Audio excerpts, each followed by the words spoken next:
Gazette du Togo, une vision sur l'actualité togolaise et sur le monde. Après 14 ans d'exil, François Bokor n'a pu regagner Lomé hier comme il l'aurait souhaité. J'ai été empêché d'embarquer sur le vol Air France à destination de Lomé. Il m'a été signifié aussi qu'à mes accompagnateurs que c'est sur ordre des autorités du Togo, a tweeté l'ancien ministre de l'Intérieur. Autre sujet de l'actualité, la mise en place d'une nouvelle CENI qui a prêté serment hier pour les locales et la présidentielle à venir. Et enfin, le sitting de la Ligue togolaise des consommateurs pour dénoncer la hausse des prix du carburant le sitting a été interdit. Les organisateurs donnent un nouveau rendez-vous sur le 6 avril prochain devant le ministère du Commerce à Lomé. Les spécialistes, c'est sur Pyramide FM. Bonsoir et bienvenue.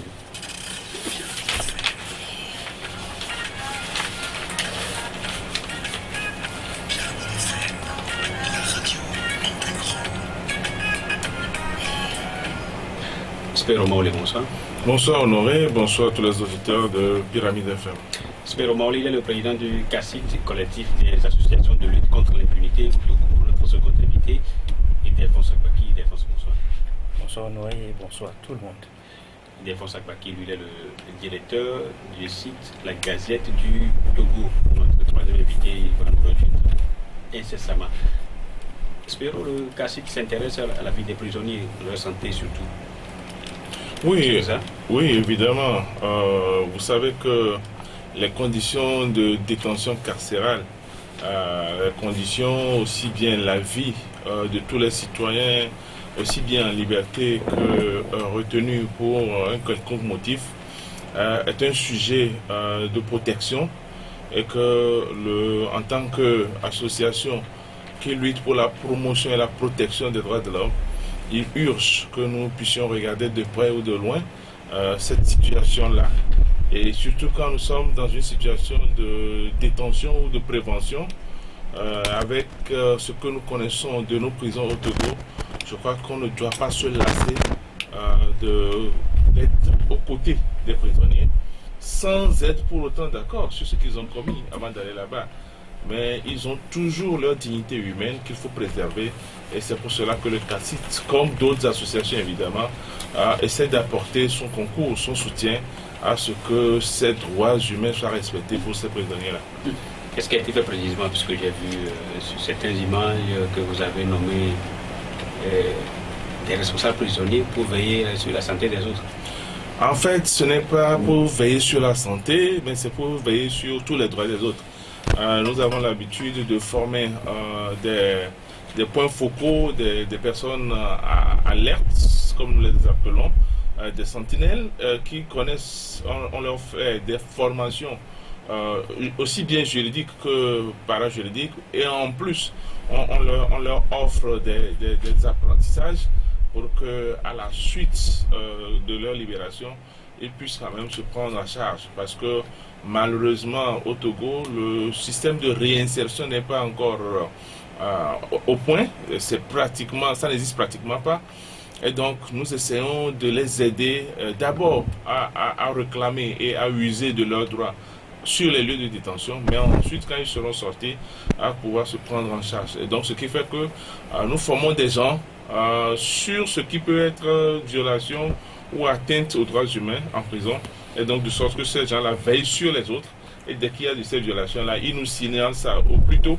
et nous, dans la mesure du possible, nous essayons de dénoncer, de combattre, de faire tout ce qui est en notre moyen pour que ces violations-là cessent. L'actualité au Togo tout au long de cette semaine se résume au retour annoncé de Bokor, François Bokor, l'ancien ministre de l'Intérieur du Togo. Finalement, ce retour n'a pas été effectif. Hier, il défonce, on apprend, surtout de l'intéressé, que les autorités togolaises n'ont pas été d'accord pour qu'il puisse rejoindre son pays. Est-ce que vous avez été surpris de cette tournure-là, on va le dire comme ça? Je voudrais faire une observation avant de répondre à votre question. L'observation, la voici. Vivre à l'étranger, c'est difficile. Vivre en exil, c'est encore très difficile. Alors, pour tout être humain qui quitte son pays pour un autre, obligé de vivre pendant des années, vous savez qu'à un moment donné, surtout quand on prend de l'âge, on a envie de revenir dans son pays. Je dirais avec le cas François Boko que Maître Boko n'est pas au terme de ses mésaventures, parce que je me rappelle en 2010 ou en 2011, j'ai été témoin oculaire et auditif de son départ précipité du Bénin. Ce soir-là, il peut témoigner, je ne l'ai jamais dit, donc je vous le dirai aujourd'hui. Il peut témoigner que nous étions deux à être embarqués par le commissaire Adjouvi et que le décret d'expulsion de ce monsieur, je l'ai suivi à la direction générale de l'immigration au Bénin. J'ai vu tout ce qui s'est passé cette nuit-là. Et lorsque j'ai appris qu'il a décidé de retourner au pays, ce qui m'est arrivé à la tête, c'est tout ce qui s'est passé cette nuit-là. Et j'ai dit à ceux avec qui j'ai fait ce débat-là que ce qui me préoccupe au regard de tout ce que j'ai vécu avec lui cette nuit-là,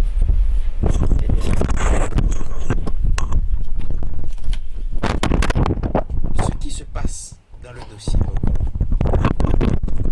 me permet de dire que le pouvoir d'État au Togo est détenu ou bien est ailleurs. Ce n'est pas là où nous pensons qu'il est. Vous savez, lorsque j'ai écouté les déclarations, surtout de Maître François Boko lui-même, qui disait que le chef de l'État lui a envoyé 3 émissaires et qu'au bout des discussions, un accord de principe a été pris. Et que, au finish, toujours dans son speech et dans celui de l'un de ses avocats, j'apprends que les autorités togolaises ont refusé de lui délivrer son papier, alors que le chef de l'État, selon des indiscrétions, a donné des instructions. Et qu'au finish, l'armée, dit-on qu'il a déserté, fait un communiqué ou bien demande à ce que ce monsieur, considéré aujourd'hui comme déserteur, comprenne que elle n'est Ce communiqué n'a jamais été confirmé. Bon, même si ce communiqué n'a pas été confirmé, je prends les termes même de M. Boko, disant que les autorités togolaises avec qui il a pris langue ont essayé de le rassurer et qu'au finish, on se rend compte que les mêmes autorités disent ce n'est plus possible. Ce qui me choque aujourd'hui, est-ce que M. Boko peut mentir dans le compte du chef de l'État qui, jusque-là, a donné son accord de principe? Cela, c'est la grande question. Nous avons été rejoints entre-temps par Ibrahim Acha. Ibrahim, bonsoir. Bonsoir Honoré, et bonsoir Idelphonse, bonsoir Maître Spiro et bonsoir aux éditeurs et auditrices de Pyramide FM. Ibrahim Acha est le directeur de la publication de Temps Nouveau. Spiro, aujourd'hui, c'est devenu une affaire Boko et ça pose beaucoup d'interrogations pour quelqu'un qui a quitté son pays, qui veut revenir et qui ne peut pas. J'avoue que si c'est au lendemain de son départ de Lomé que cette histoire-là arrive, je donnerai confiance à Maître Boko entièrement. Et je dirais que tout ce qu'il a dit, c'est vrai, c'est arrivé. Mais à partir du moment où l'homme est devenu politique, je suis très prudent sur tout ce qui est dit, tout ce qui est fait. C'est quoi les politiques? Ils disent pas la vérité, les politiques? L'enjeu aujourd'hui, c'est les élections 2020 qui se passent aujourd'hui.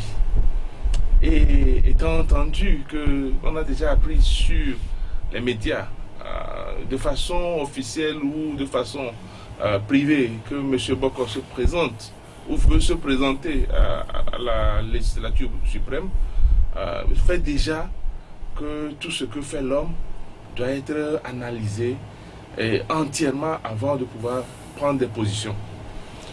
Avec ce qui arrive, je crois qu'il y a plusieurs hypothèses qui peuvent être valables les unes comme les autres.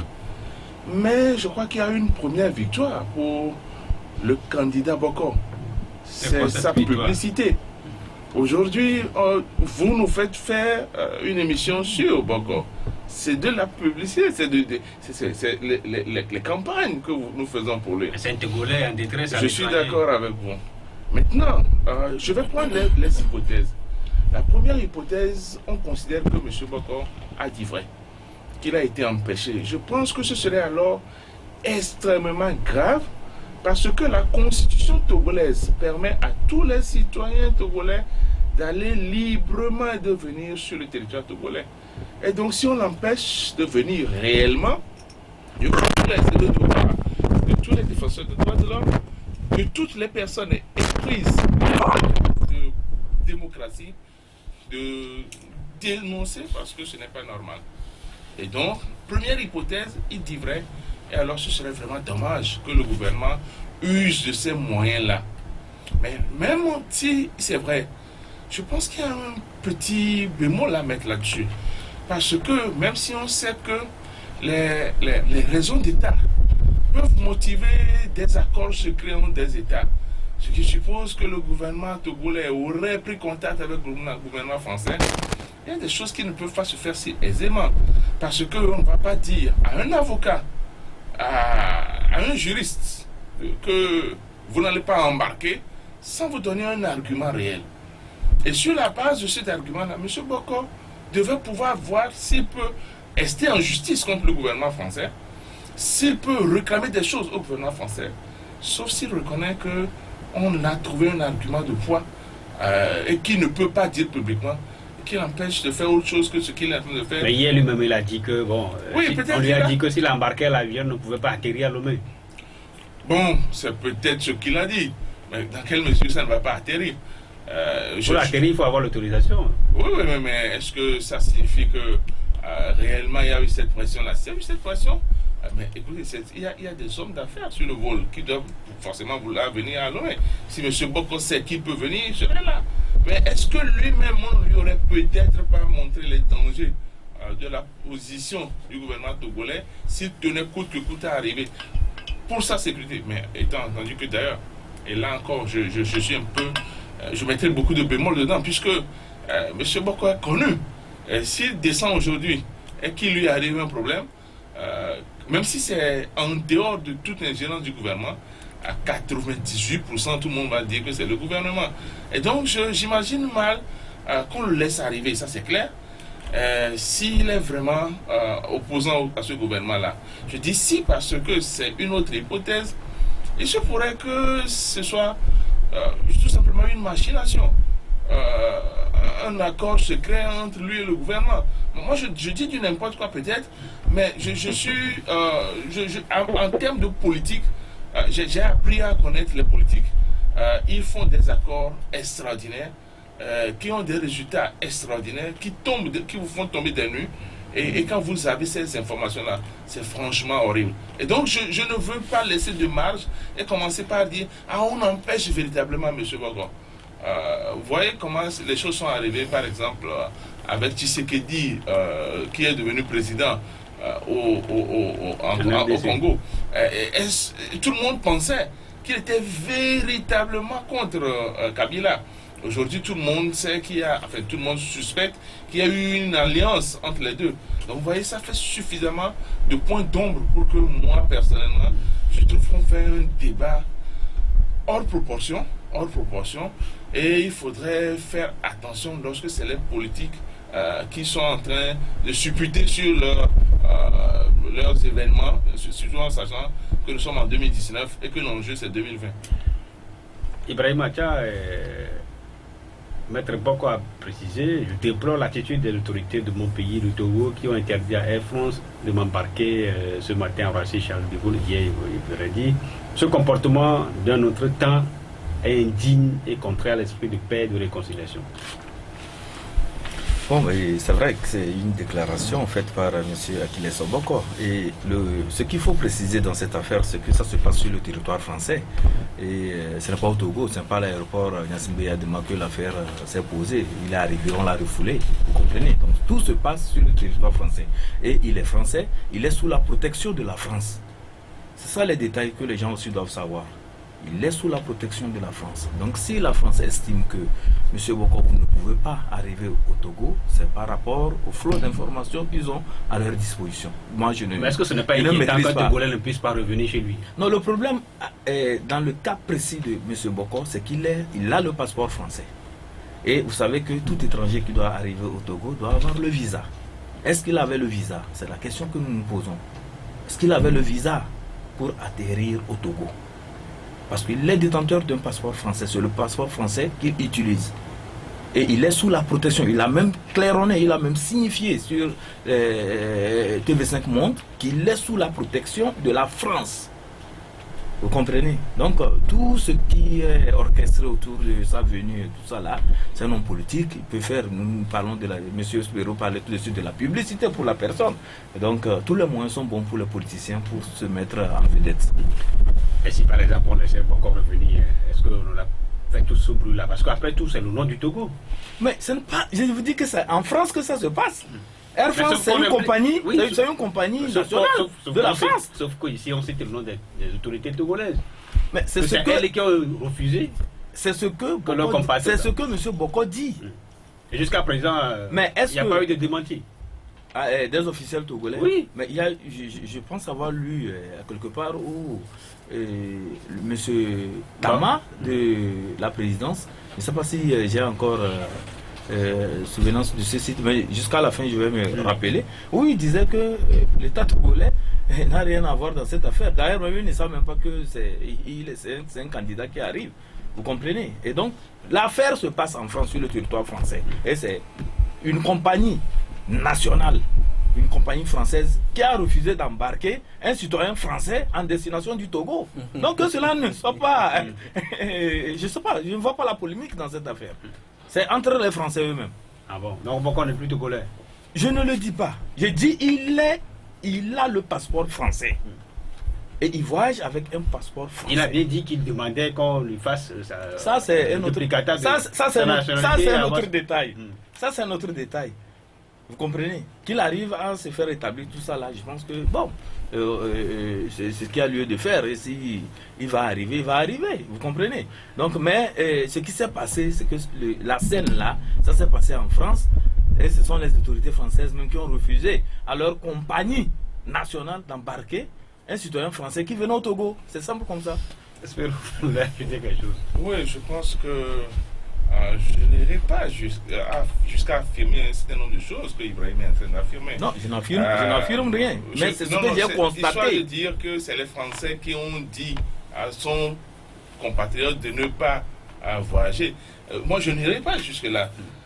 Parce que en réalité, si M. Boko revient avec le passeport français, c'est justement, c'est probablement pour se faire protéger par la France, ça c'est certain. Mais il y a l'autre casquette. M. Boko a été ministre du Togo, il est un citoyen togolais et tout le monde le sait. Et donc, est-ce que ce n'est pas, c'est pour ça que je disais, il faut plutôt émettre des hypothèses. Parce que jusque-là, même si le gouvernement togolais demande, c'est dans son rôle. C'est le gouvernement togolais, il fait de la politique. Le gouvernement togolais ne va jamais dire que nous avons demandé à la France, non, ça ce n'est pas possible. Maintenant, dans la réalité, qu'est-ce qui s'est passé? Je crois qu'il faut nous laisser le temps de faire des analyses. Il faut laisser peut-être le temps aux journalistes de faire les investigations, parce qu'il y a une vérité que nous devons forcément savoir après. Mais moi, je répète que je suis toujours prudent lorsqu'il y a des affirmations qui sont faites par des politiques, parce qu'il y a toujours des calculs partisans derrière qui font qu'ils n'ont pas les mêmes, ils ne peuvent pas se prendre les mêmes libertés que nous. Nous, on a la possibilité de dire tout ce qui est, mais eux, ils ont la possibilité ils ont l'obligation de faire des calculs partisans pour pouvoir se prononcer. Et donc, moi, je suis très réservé sur le fait de dire que M. Bokor a été ou non empêché. Et je dis, s'il a été empêché, c'est extrêmement grave pour la démocratie togolaise. Et je pense que vous voulez aussi Oui, ajouter un élément. j'ai écouté les deux amis. Je disais tout à l'heure que cela m'a fait rappeler un fait que j'ai vécu. Mais aujourd'hui, lorsqu'on parle de Air France, lorsqu'on nous dit que Air France a refusé d'embarquer M. Bokor, je vous fais comprendre que il y a quelques années, j'étais avec M. Akila Bokor à l'hôtel au Bénin quand le commissaire Adjovi est venu nous interpeller. Il nous a emmenés devant le directeur général adjoint du service de l'immigration au Bénin, parce que justement à l'époque, François était là pour l'expertise de la justice béninoise avec une délégation de 2 ou 3 Françaises qui, quelques jours après, ont démissionné parce qu'il y avait des menaces qui venaient et qui planaient sur l'équipe. Je dis, ce soir-là, j'étais là. Et c'est nous deux que le commissaire Adjovi et son équipe ont pris. Alors, j'ai vu tout ce qui s'est passé. J'ai entendu. C'est devant moi que l'arrêté d'expulsion de M. François Akila Bokor a été lu devant des officiers béninois. Donc pour vous, ce n'est pas de la fiction ce qui se passe. Non, aujourd'hui, c'est ce que j'avais dit à l'entame. Lorsqu'on lui a dit ce soir-là, on a fini de lire le décret d'expulsion, on lui a dit, monsieur le ministre, vous avez quelques minutes pour vous apprêter. Parce que Air France est déjà... Nous avons fait une réservation sur Air France. Le même vol. Mais moi, c'est ce qui me dérange. Et quand on me parle des dossiers de monsieur François, quand on le considère aujourd'hui comme un citoyen français, alors que nous tous, nous savons aussi nous savons également que certains officiers et certaines autorités togolaises sont détentrices de double nationalité. Mais lorsque la personne, étant citoyen togolais, demande qu'on lui renouvelle ses papiers, mais si vous refusez, il doit normalement se tourner vers ceux qui peuvent l'aider. Donc, être détenteur aujourd'hui d'un passeport français, je ne suis pas sûr que c'est un problème. Mais, lorsque, à la dernière minute, puisque j'ai écouté, comme Ibrahim l'a dit, j'ai écouté M. François lui-même dire qu'il est sous la protection de la France. Mais lorsqu'en dernière minute, on nous dit, à la dernière minute plutôt, on nous dit que 7 policiers français l'ont abordé pour lui retirer le passeport français et lui demandent de retourner chez lui. Jusqu'aujourd'hui, un ami m'a fait comprendre que même le communiqué de ses avocats, ce communiqué n'est pas tellement consistant pour qu'il nous explique un tout petit peu juridiquement ce qui s'est passé. C'est là où je rejoins un tout petit peu Spero. Juste un tout petit peu seulement. Je me demande qu'est-ce qui se passe. Parce que, excusez-moi de revenir sur ce spectacle désolant qui m'a tellement fait peur depuis ces années-là. Je ne l'ai jamais dit comme je le dis aujourd'hui. Parce que j'ai vu des officiers, je ne dis pas un officier, des officiers qui nous pressaient. Je me rappelle que quand j'étais avec le ministre François à l'étage, le commissaire Adjovi est venu me voir 3 fois. Où est ton frère? Je dis, il est aux toilettes. Il se lave. Il dit, mais le temps passe. Il doit faire vite. Il doit faire vite. Il n'a plus sa place au Bénin. Et donc, moi je considère aujourd'hui que François est une menace pour le pouvoir togolais. Parce que... Menace en quel sens Non, vous l'avez dit tout à l'heure. Je ne scrute pas le passé de M. François. On vous dira que quand il a quitté le pays, il a dénoncé tout ce que les autorités togolaises ont commis le mal. Il a été l'auteur d'un certain nombre de regroupements de politiques de l'opposition. Est-ce que c'est interdit? Non, ce n'est pas interdit. Je suis en train de scruter le passé de l'homme pour dire et le présenter aujourd'hui qu'il constitue une menace pour le pouvoir togolais. L'autre sujet de l'actualité, c'est qu'aujourd'hui, la Ligue togolaise des consommateurs devrait tenir un sitting devant le ministère du Commerce pour dénoncer la hausse du prix du carburant la semaine dernière. Mais ce sitting a été interdit par la mairie de Lomé. Et dans cette optique-là, la Ligue demande aux consommateurs de se préparer pour le 6 avril prochain, qui est un week-end, pour pouvoir tenir ce sitting-là. Et dans la foulée, on a quand même appris qu'en dehors du carburant, il y a d'autres produits, notamment l'électricité à travers, je crois, la charge de l'éclairage public, qui a connu une hausse de 1 franc, on est allé à 5 francs et 6 francs. On parle de péage qui va commencer le mois prochain. L'eau, probablement, espérons, défenseurs des droits de l'homme. Est-ce que vous comprenez ce qui se passe en ce début d'année au Togo? Ben, moi, j'ai, de façon pour rire, j'ai dit que il faut faire attention à ce que tout le monde dit. On nous a annoncé que le PND doit être une solution. Et on a l'impression que le PND est un dérangement pour nous déranger, le PND. Parce que je ne comprends pas dans quelle mesure où les choses ne semblent pas avancer. L'économie est moribonde et tout le monde crie que c'est compliqué pour les citoyens, pour le panier de la ménagère.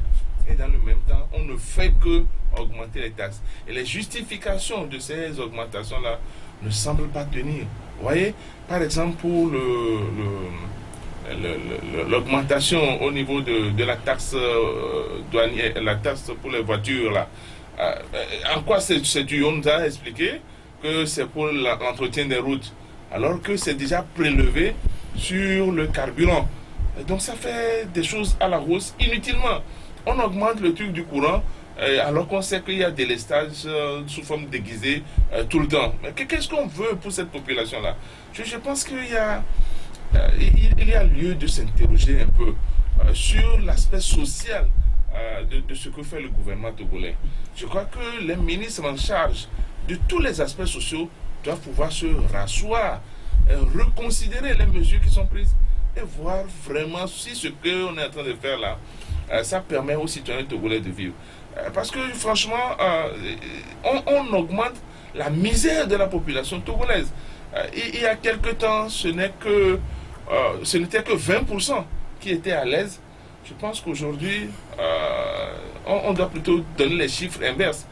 On doit tourner aujourd'hui autour de 60 à 70% qui sont extrêmement malheureux. Moi, je ne veux pas voir ceux qui sont très riches. Je veux voir ceux qui sont extrêmement malheureux pour un mandat qui est dit social. Je pense que si on ne fait pas attention, on peut tirer dès aujourd'hui des conclusions sur l'échec de ce mandat-là. Et ce ne serait pas bon pour ce gouvernement-là. Donc, ils n'ont qu'à renverser la tendance et prendre des mesures extrêmement sociales pour aider la population togolaise. Ibrahim, est-ce que c'est le PND qui est à l'origine de tout ça? Non, je ne pense pas. Il ne faut pas lier. Parce que je sais que vous maîtrisez bien le PND. Oui, bien sûr. Il ne faut pas lier le PND à ce qui se passe actuellement par rapport à l'augmentation. Mais il faut trouver également de l'argent pour financer le PND. Oui, bien évidemment. Et le mécanisme même de financement du PND, vous connaissez ça. Il y a son 5% qui doit revenir au secteur privé. Donc il y a des projets prioritaires et ce sont les investisseurs qui vont rentrer dedans. Donc c'est un référentiel par rapport à l'action gouvernementale. Le PND prenons ça comme ça. C'est pas qu'on va mobiliser de l'argent déposé et on va affecter ça sur des projets donnés. Mais quand nous revenons par rapport à la situation sociale dans notre pays, c'est ce que M. Spiro venait de dire. Je pense que le tableau est très clair. C'est ce que nous vivons. Il y a une classe extrêmement riche et une classe extrêmement pauvre. Donc il n'y a pas de classe intermédiaire. Parce que ce n'est pas comme ça partout.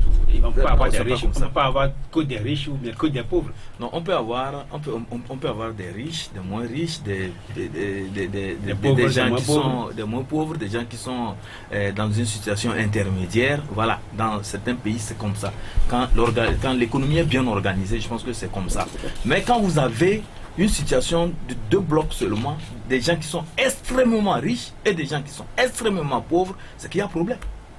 C'est qu'il y a problème. Donc il faudrait maintenant chercher des mécanismes pour, comment le dire, hein, pour un peu faire de telle sorte que le fossé là ne soit pas assez grand. Donc ce sont des mécanismes. Et parmi ces mécanismes, je pense que l'État peut commencer déjà par penser comment atténuer un peu l'effet de la vie chère dans notre pays. Il faut chercher des solutions à cela. Nous avait parlé des dispositions qui étaient prises par rapport des taxes sur certains produits, sur, comment l'appelle-t-on, les produits de première nécessité. Mais comme c'est passé où jusqu'à aujourd'hui, le riz ne fait que grimper, le prix du riz. L'électricité, vous venez de parler de l'éclairage public. Augmentation de 500%.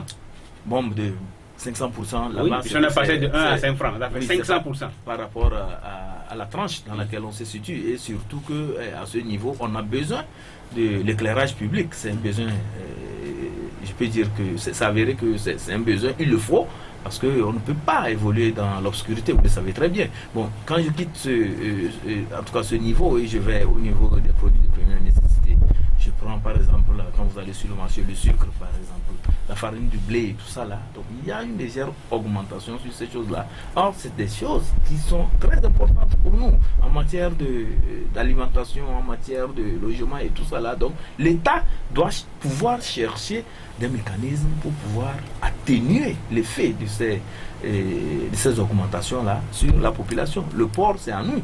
Nous pouvons aussi avoir des politiques de taxes, comme je le disais, et même de réduction des taxes à l'importation. Et tout ça, là, ça peut participer à atténuer, à faire que les prix ne flambent pas sur le marché. Et l'autre aspect, si vous permettez, je vais terminer par là, c'est que l'État togolais doit pouvoir aussi maîtriser le marché intérieur. C'est-à-dire tout ce qui se fait comme transaction ici, l'État togolais peut, si mais il y a un ministre du commerce. Justement, il y a un ministre du commerce, le commerce intérieur, les inspecteurs qui sont au niveau du ministère du commerce, est-ce qu'ils ont la possibilité de contrôler le prix sur le marché?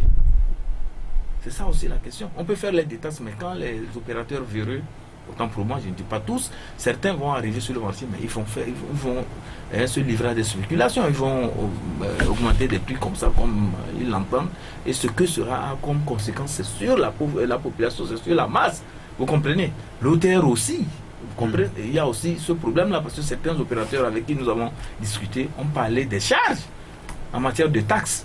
Donc tout ça là, je pense que si, au niveau du gouvernement, il y a une réflexion assez poussée, je suis sûr et j'ose croire que les Togolais sont capables de réflexion et de trouver facilement des solutions. On peut trouver un mécanisme qui puisse amener que la population ne se sente pas très asphyxiée.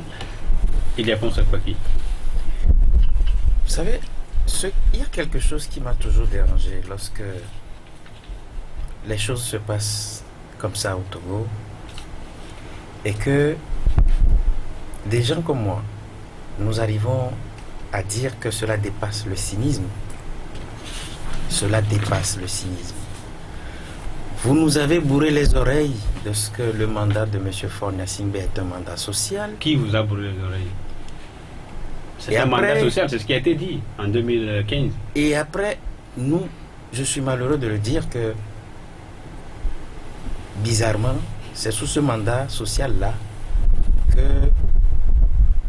le cynisme est érigé comme système de gouvernance. J'ai observé un truc depuis 2004, l'année où il y a eu la dévaluation du franc CFA. Les États voisins du Togo, francophones pour la plupart, ont opté pour deux solutions. Augmentation de salaire pour le contribuable, ou alors l'option de la mesure d'accompagnement. Mais au Togo, jusque maintenant, il n'y a rien eu de ça. Hein? Mais c'est au moment où on nous parle de mandat social, où on doit vivre socialement, que on se réveille. D'ailleurs, l'État ou le gouvernement togolais, sachant très bien que ces décisions-là sont pour la plupart impopulaires, attend la nuit, 22h, pour faire publier des décisions. Donc vous rentrez dedans juste au lendemain, ce qui n'est pas normal pour un État. Vous parlez du PND. Et ceux qui y croient comme Ibrahim, on nous vend le PND, ou bien on veut le financer à hauteur de 15 millions de dollars, ce qui équivaut à 8 milliards de francs CFA. Donc le PND, en gros, ça fait 4,622, je pense. Quoi? Ouais. 462 milliards, c'est ça. Ok. On cherche cet argent-là et on prend de l'avion. Le kérosène. 4622 milliards. 4622 milliards. Voilà. On prend l'avion, le kérosène. Et vous demandez, puisque quand l'avion survole les États, vous payez l'espace. Là où vous garez. Les gens volent dans ce pays des milliards. On n'en parle pas. Mais vous faites tomber des décisions qui font encore rougir les populations. Spero a parlé tout à l'heure du panier de la ménagère. Je me pose la question de savoir s'il en existe encore. Ça existe, mais c'est troué. et il faut ajouter peut-être à la longue liste des augmentations la pression extrêmement mauvaise de la Caisse nationale de sécurité sur les opérateurs économiques aujourd'hui. Évidemment, dans le principe de la légalité, on continue par dire c'est normal qu'il faut protéger le travail, il faut protéger les travailleurs. Mais il faut se rendre compte qu'on opprime les employeurs. Oui, il y a plein de gens. Les employeurs veulent fermer. Oui. Et c'est encore un autre problème. Il y a un responsable d'établissement. Il y a un responsable d'établissement, une école privée quelque part qui était venu vers redressement, 30 millions, 14 millions. On parle de 3 millions alors qu'il dit que... Voilà. Il fait une recette peut-être de 1 million. Et même les pharmaciens, même les praticiens, tout le monde est acculé par la caisse. Mais il y a un véritable problème. Maintenant, le paradoxe, non, il n'y a pas de problème. Le paradoxe, c'est que au même moment où on charge la population des augmentations de taxes, on laisse les voleurs. On n'arrive pas à faire l'audit des sociétés d'État qui mettent la clé sous le paillasson pour qu'on sache réellement ce qui se passe. Mais quel est ce genre de gouvernance où on cherche toujours à piétiner la population? J'ai dit que certains États, depuis 2004, ont opté soit pour l'augmentation de salaire des travailleurs. Pour des mesures d'accompagnement, oui. Ça, vous l'avez déjà dit. Oui, alors, qu'est-ce qu'il faut faire? Et nous avons remarqué que c'est au moment même où on a commencé par faire la publicité du PND que certaines nouvelles taxes viennent de s'ajouter. On ne comprend rien du tout. L'autre sujet de l'actualité depuis la semaine dernière, c'est la Commission nationale des droits de l'homme. Et ce sujet va intéresser Spero forcément, puisqu'il y a de nouvelles dispositions pour renforcer le bon fonctionnement de la CNDH, qui a aujourd'hui de nouveaux membres. Les nouveaux membres sont Mme Aticho Afi, Sronvi Yaovi, Mme Assa Assi Tembe, Mme Bessi Kama Lili, Lidi, épouse Goumedjeu, M. Oroyondou Abdou Raouf, Sanvi Didi, Soré Dossé, Polo Nakba et Kodaga Yengbama. Voilà les 17 noms qui vont certainement faire leur bureau, désigner le président pour le bon fonctionnement de la CNDH. Est-ce que vous vous retrouvez dedans? Je voudrais, avant de vous parler concrètement de la CNDH, je voudrais d'abord tirer le chapeau à nos collègues de la Ligue des consommateurs qui essaient tant bien que mal de montrer qu'il y a des actions à faire pour ramener le gouvernement à une juste proportion dans le traitement des charges sociales qu'on met sur la tête de nos concitoyens. Et leur dire que malheureusement, le concitoyen togolais est si indifférent. Non, on parle que de est politique. si dépité, désabusé, qu'une action de cette envergure-là risque de ne jamais marcher. Comme d'habitude, on va leur interdire la manifestation, on va mettre les forces de l'ordre sur le lieu de rassemblement, ça ne tiendra pas malheureusement. Sauf si c'est un mouvement spontané, mais encore avec ses conséquences. Bon, ça c'était la parenthèse importante pour moi parce que c'est des collègues et on doit pouvoir soutenir ce qui est juste dans ce qu'ils font. Et ce qu'ils font aujourd'hui, c'est de réclamer une meilleure justice sociale. Et je pense que je pose à 100% cette démarche-là, cette volonté-là. Maintenant, pour la CNDH, en fait, nous attendions depuis longtemps que ce test-là passe, non pas parce qu'on veut des gens au niveau de la CNDH, mais pour deux raisons. La première raison, c'est qu'il y a l'arrimage du MNP, le mécanisme national de prévention contre la torture, qui était un outil qu'on doit mettre en place pour protéger les citoyens togolais. Et donc, il fallait passer par la nomination de ces gens-là pour asseoir une nouvelle commission pour qu'on prenne enfin en compte le MNP. Donc, c'est pour ça que nous l'attendions. Deuxième chose, la commission telle qu'elle était constituée est restée trop longtemps et étant adepte de l'alternance, je pense que c'était tout à fait normal qu'on espère que ceux qui étaient là depuis puissent partir pour que d'autres arrivent. Personne n'a le monopole d'un pouvoir, de la gestion d'un pouvoir. Après un moment, il faut partir pour que quelqu'un d'autre arrive. Et donc, ces deux raisons fondent que nous sommes très contents que finalement l'Assemblée a pu nommer, peu importe, les gens de la CNDH. Moi, je ne veux pas a priori porter des jugements de valeur sur les gens de la liste. J'y retrouve quand même des gens que je connais, au moins 3 ou 4 pour leur engagement, et ça me rassure.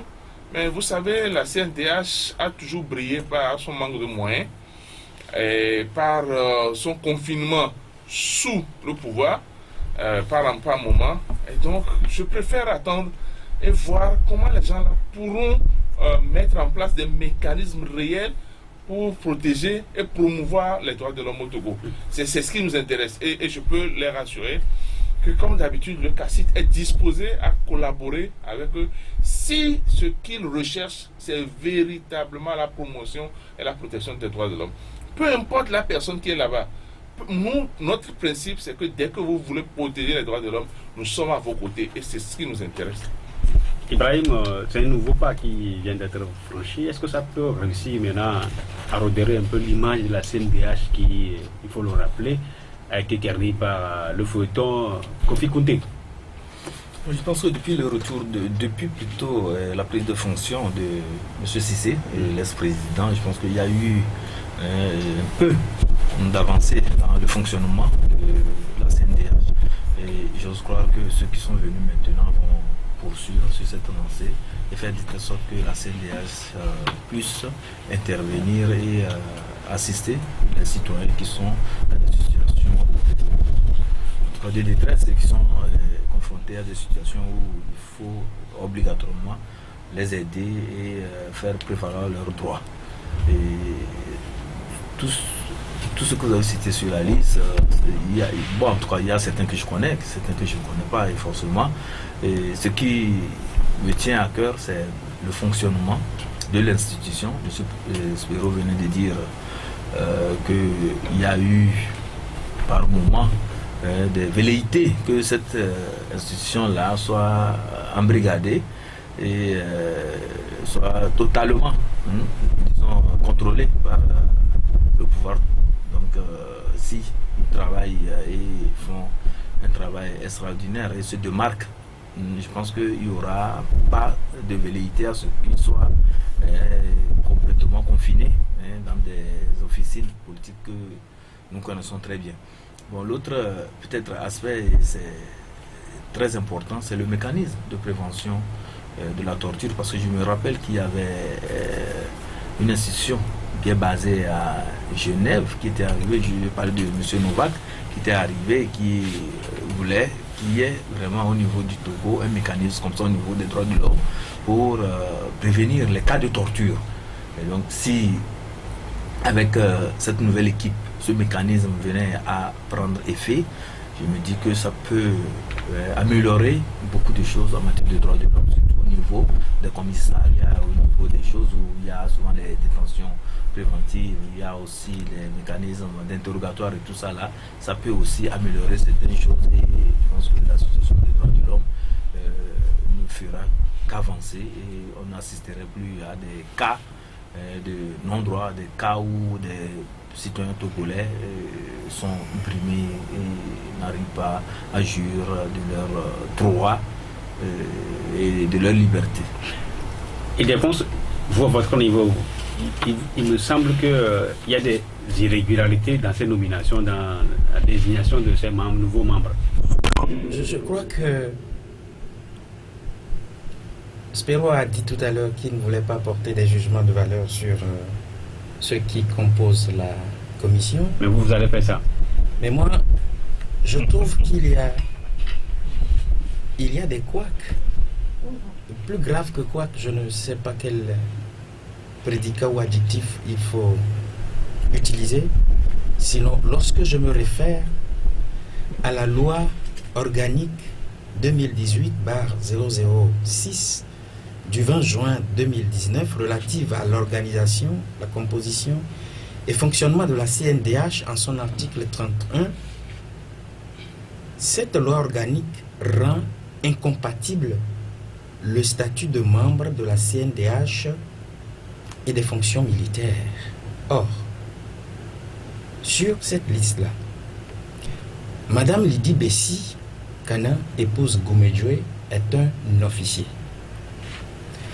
Lorsque je prends l'article 31 du chapitre 3, section première, incompatibilité, je cite: les membres de la commission ne peuvent remplir concomitamment à leur mission d'autres charges publiques, civiles, militaires ou de représentation nationale, ni exercer des activités privées, lucratives, ou se livrer à des activités politiques, sauf les membres issus du corps des enseignants du supérieur qui peuvent continuer à dispenser leurs cours. Fin de citation.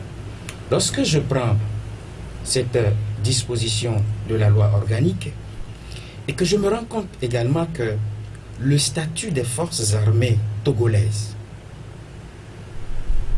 disent, 2 points, que on ne peut pas être éligible quand on est militaire à des fonctions électives si on est en activité. Je ne comprends pas pourquoi les députés, les législateurs, qui ou devant qui ces messieurs ou ces noms sont passés, n'ont pas pu faire un travail en détectant au niveau de la loi organique et au niveau des statuts militaires Madame Goumedjoué, qui s'avère être un officier médecin. Alors, vous savez, Spero a dit tout à l'heure qu'il ne voulait pas faire cela. Il ne voulait même pas dire que la composition est un confinement sous le régime. Le confrère Ibrahim a parlé de torture. Vous savez que chaque fois quand on fait allusion à la CNDH, ce qui nous vient à l'esprit, c'est avant tout les tortures. Et vous avez bien, si vous avez fait allusion au dernier rapport de la commission qui a fait grand bruit dans le monde, le rapport Conté. Et on nous a parlé de sécurocrates. Il était question de quoi? De torture d'un certain nombre d'officiers qu'on a cités. Mais aujourd'hui, lorsque les statuts des FAT disent ce n'est pas possible et que la loi organique aussi dit ça, on se pose la question de savoir pourquoi maintenant envoie-t-on un officier au sein de la CNDH? Vous vous rappelez les rapports tronqués Vous vous rappelez également, parce que la démarche, elle est individuelle. Mais lorsque vous êtes officier de l'armée, vous devez vous référer à votre supérieur. Je suppose que Madame Goumejeu ne peut pas se lever d'elle-même comme ça et prétendre être éligible. Qu'est-ce qu'on veut nous dire lorsqu'on laisse passer un officier au sein de la CNDH alors que les lois l'interdisent? Je veux savoir. On vous dira qu'il y a des officiers ministres. Non, je suis d'accord. Parce que l'article 58 de la Constitution togolaise a été clair que pour être membre du gouvernement, il faut se départir de la fonction militaire. Mais est-ce que les journalistes que nous sommes devons cautionner ces genres de choses? Dire que ceux qui sont les garants du respect des textes, des lois, sont les premiers à les violer. Il faut qu'on se taise là-dessus. Je ne suis pas d'accord, moi. C'est juste un rappel. Ah oui. Maspero, il y a un greffe qui est porté contre les membres dont vous ne voulez pas véritablement parler. Pour vous, il faut un bon fonctionnement. Le texte a été modifié entre-temps. Oui, moi, franchement... Ce détail-là, vous avez jappé. Non, pas du tout. Pas du tout. J'ai D'accord. bien précisé que je ne veux pas porter de jugement sur les gens qui sont là-bas. Parce qu'il y a d'autres éléments que Ildefonse n'a pas donné. Notamment des gens qui ont des postes au niveau de la législation, par exemple, et qui ne peuvent pas normalement être à la CNDH. Mais il y a un principe que les gens, au niveau de l'Assemblée, les gens ne semblent pas savoir. C'est que si votre commission n'est pas conforme au principe de Paris, vous perdez des points sur la notation qui est donnée à la commission. Et quand vous perdez des points, à un moment donné, votre commission n'est plus crédible. Et je suppose que ils le savent. En tout cas, nous, on attend. Quand on va mettre sur pied le bureau, on va voir si les gens vont finalement essayer de donner leur démission, de se conformer à ce qui est dit, et pour qu'on avance. C'est pour ça que pour le moment, je ne veux pas rentrer. Mais c'est dans le droit de Ildefonse de dire, en tant que journaliste, d'abord, mais en plus en tant que citoyen. Et donc, c'est juste un choix. Un choix de laisser voir, et surtout un choix pour apprécier comment la législature actuelle compte faire ces choses. Rappelez-vous, il y a déjà eu un pas hésitant avec le règlement intérieur qui a été déclaré anticonstitutionnel. Voilà un autre pas. Nous, on essaie de voir. Et en fonction des résultats qui vont être donnés, on va aviser. Et quand il y aura dénoncé, on dénoncera. Peut-être que Mme Goumejeu aurait déjà démissionné, on ne sait pas. C'est possible. Espérons.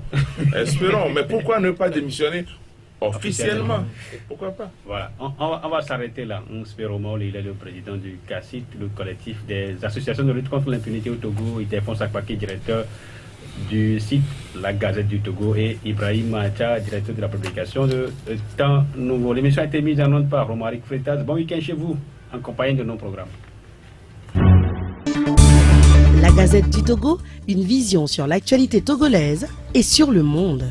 Rejoignez-nous sur le www.lagazettedutogo.com ou sur nos comptes Facebook, Twitter et YouTube. Pour tout contact, écrivez à contact@lagazettedutogo.com ou appelez le 92 80 88 53. La Gazette du Togo, c'est l'information en continu.